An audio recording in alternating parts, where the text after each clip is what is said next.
Hi, உங்களோட name? கனுஷன். சரி, இன்னைக்கு உங்களோட ஸ்பெஷலாக பர்த்டேன்னு சொல்லி கிஃப்ட்டுகள் வந்திருக்கு. சரியா? எத்தனாவது பர்த்டே உங்களோட? 30வது பர்த்டே. யார் இந்த 30வது பர்த்டே கிஃப்ட் அனுப்பியிருப்பாங்க? யாரா இருக்கலாம்? தங்கச்சி. தங்கச்சியோட பேர் எங்க இருக்காங்க? கனடாவில் இருக்காங்க. ஓகே, லவரோட பேர் கயல். அவங்க எங்க இருக்காங்க? மலேசியாவில் இருக்காங்க. சரி, உங்களுக்காக வந்த கிஃப்ட்டுகளை ஒன்றா பார்ப்போம். ஃபர்ஸ்ட் ஆஃப் ஆல் ஹாப்பி பர்த்டேன்னு சொல்லி உங்களுக்காக ரோஸ் ஃப்ளவர் பொக்கே வந்திருக்கு. சரியா? ஓகே, அது மட்டும் இல்லை, உங்களுக்காக ஸ்பெஷலாக என்னென்ன கிஃப்ட்டுகள் வந்திருக்குது அடுத்தடுத்து அப்படியே பார்த்துருவோம். உங்களுக்காக வந்த அடுத்த கிஃப்ட் ஹாப்பி பர்த்டேன்னு சொல்லி உங்களுக்காக கேக் வந்திருக்கு. சரியா?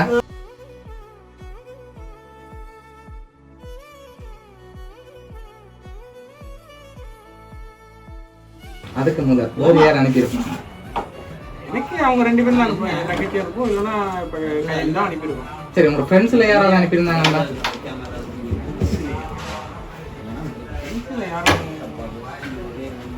யாரு தெரியலையே. அனுப்பானாங்களா? இருக்கேன், ஏன் எனக்கு தெரியல. நான் கன்ஃபார்மாக அவங்க தான் அனுப்பியிருப்பாங்களா அப்படின்னு எனக்கு தெரியல. ஓகே, சரி, உங்களுக்காக வந்த அடுத்த கிஃப்ட். சரி, இது என்னவா இருக்கும்? கேட்டாக இருக்கும். ஷர்ட்டாக இருக்கலாம். எல்லாத்தையும் போயிட்டு அது வந்துருக்கு. தெரியல. சரி, ஓப்பன் பண்ணி பார்ப்போமா? ஓப்பன் பண்ணி பார்ப்போம்.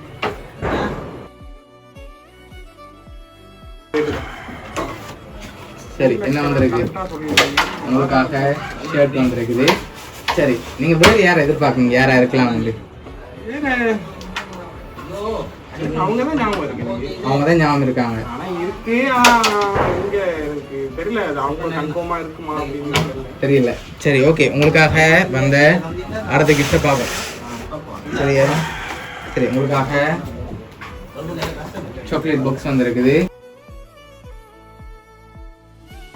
சரி, யாரா இருக்கு? நீங்கள் ஃபைனலாக சொல்லுங்கள். எனக்கு இப்போ தெரிஞ்சிருந்த ரோஸெல்லாம் பார்க்கும்போது எனக்கு அவங்க மாதிரி தான் கையில் தான் ஞாபகம். அவங்கள தான் இருக்கு. அப்படியா இருக்கும்னு நினைக்கிறீங்க? சரி, உங்களுக்காக அந்த லாஸ்ட் கிஃப்டையும் பார்த்துருவோம். சரியா? ஓகே, உங்களுக்காக பலூன் வந்திருக்குது.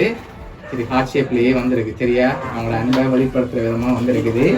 எல்லாமே அவங்கள அன்பாக தான் வந்திருக்கு. சரியா? Flower bouquet, cake, shirt, chocolate, இதோட ஹார்ட் ஷேப் பலூன், இதெல்லாம் அனுப்பினது வேறு யாரும் இல்லை, மலேசியாவில் உங்கள் லவ்வர் கையில். சரி, ஓகே, என்ன சொல்ல ஆசைப்படுற லவ்வருக்கு? சொல்ல ஆசைப்படுறேன், இப்பயும் கூடயே இருக்கணும். அதுதான். ஓகே, பிடிச்சிருக்கா கிஃப்ட் எல்லாம்? சரி, உங்களோட லவர் சார்பாகவும் வவுனியா சர்ப்ரைஸ் சார்பாகவும் இனிய பிறந்த நாள் நல்வாழ்த்துக்கள். Okay, welcome.